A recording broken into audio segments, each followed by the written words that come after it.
Halo, perkenalkan nama saya Fristo Yahya Musunga, NIM 230202022, Fakultas Ilmu Sosial dan Ilmu Politik, Universitas Nusa Anak Kupang 2021. Tujuan saya membuat video ini untuk memenuhi tugas mata kuliah pengantar sosiologi. Saya akan menjelaskan dari tugas dari review buku ke 12.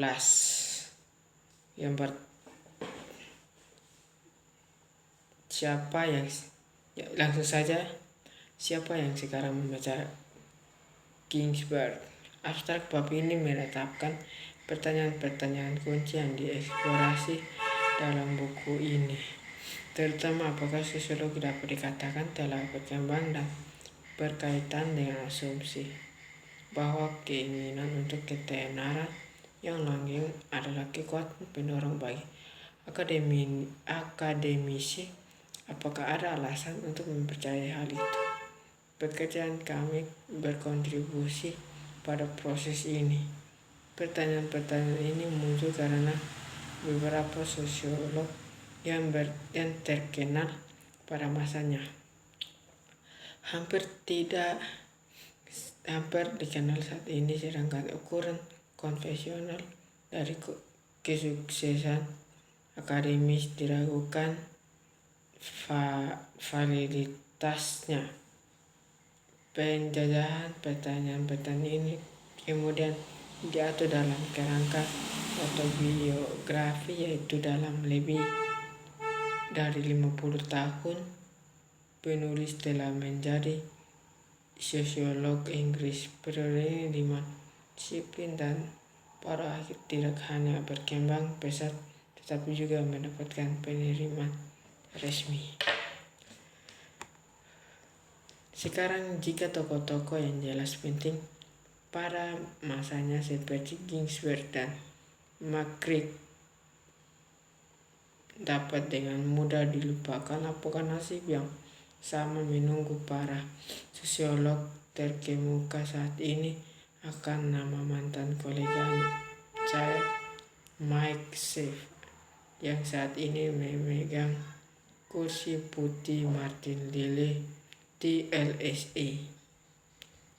Tidak diketahui oleh sosiolog 60 tahun dari sekarang seperti nama Ginsberg dan McCreek untuk generasi saat ini.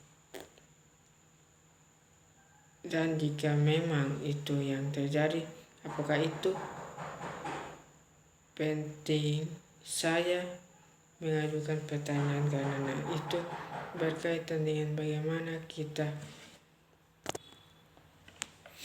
Anda mungkin tidak akan terkejut mendengar bahwa dia berjudul The Idea of Progress. Anda mungkin mempercayainya. Pertanyaan adalah, apakah kita sudah menyangkut sosiologi? Apa yang saya tidak bertanya adalah apakah Ginsberg akan terkejut mengetahui bahwa sekitar 49 tahun setelah buku Ginsberg dirujuk dalam Bibliographic Code dan dia dirujuk sekali dalam teks meskipun namanya tidak muncul di indeks.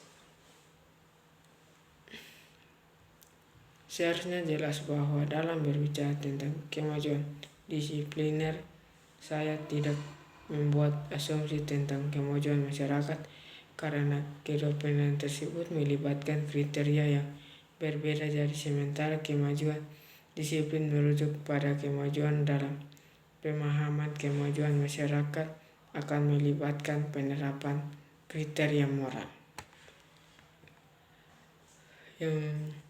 Siapa sekarang membaca Ginsberg? Kematian dia meninggal pada tahun 1970.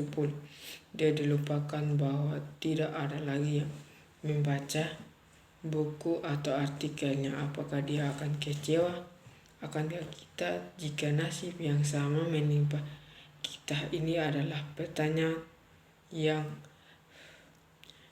hampir dapat saya jawab karena saya menerbitkan sebuah artikel pada tahun 1972 yang masih dikutip hari ini sekitar 47 tahun kemudian. Jadi mungkin aku harus menganggap diri lebih beruntung daripada murid yang malang. Tapi tentu saja tidak ada jaminan bahwa hal ini akan tetap terjadi pada saat saya mencapai usia 81 yang merupakan usia Maurice saat kematian. Itu juga dapat dikutip lagi.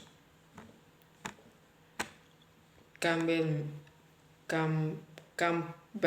memiliki keinginan untuk melihat dirinya sendiri sebagai sukses, dan ini adalah keinginan untuk percaya bahwa pekerjaan kita telah jika hanya dalam cara kecil berkontribusi pada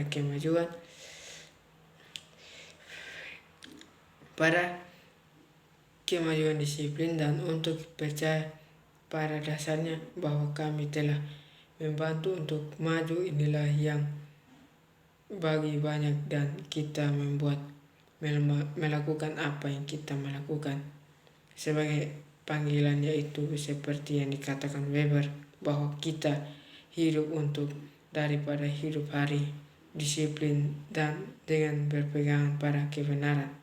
Inilah kita dapat percaya bahwa kita telah mencapai tingkat keabadian yang kecil, artinya percaya bahwa pekerjaan kita akan terus hidup setelah kematian kita.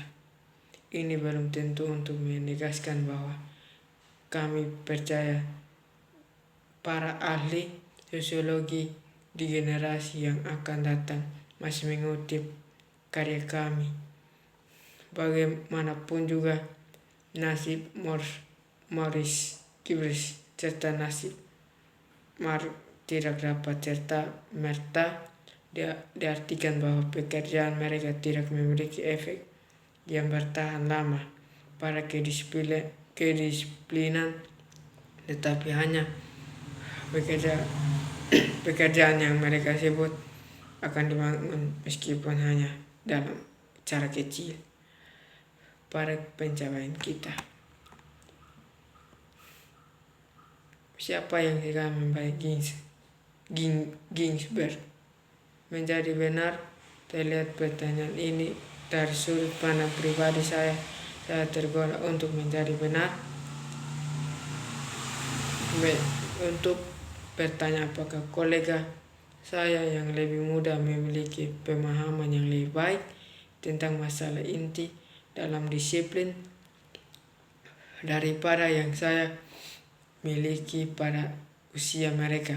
Ini bukan pertanyaan yang mudah untuk dijawab, mengingat saya yang tidak dapat diandalkan dan fakta bahwa saya tidak berani memberikan mereka pemegang perinci yang diperlukan. Namun demikian bukti anekdot yang menunjukkan kepada saya bahwa tindakan hanya materi teoritis yang mereka ketahui agak berbeda dari materi saya pada usia mereka, tetapi juga bahwa materi itu agak lebih terbatas dan bersifat khusus. Yang berikutnya, Campbell. Kehidupan bisa berubah menjadi tidak lebih dari kisah yang diceritakan oleh seorang idiot penuh suara dan amarah. Tidak berarti apa-apa kemajuan dan pertumbuhan disiplin. Ketika saya pertama kali menyadari sosiologi pada akhir 1950-an, saya tidak tahu betapa barunya itu di Inggris. Seperti yang disebutkan di atas, Maurice Ginsberg adalah presiden pertama BSA, sebuah organisasi yang hanya didirikan pada tahun 1951 dan hanya memiliki 14 anggota pada tahun 1956, pada saat hanya 6 universitas di Inggris yang menawarkan gelar sosiologi. ini kemudian berkembang sangat pesat selama periode apa yang sangat saya anggap sebagai magang akademis saya pada 1960-an dengan staf pengajar dan penelitian penuh waktu berlipat ganda Universitas Inggris antara 1960 dan 1970-an. Ini adalah masa ketika sejumlah departemen baru sosiologi didirikan Inggris, Skotlandia, dan Wales, termasuk di New York yang baru dibentuk ketika saya bergabung pada tahun 1964. Sekian dari penjelasan saya. Jika ada salah kata atau salah sebut, saya mengucap terima kasih.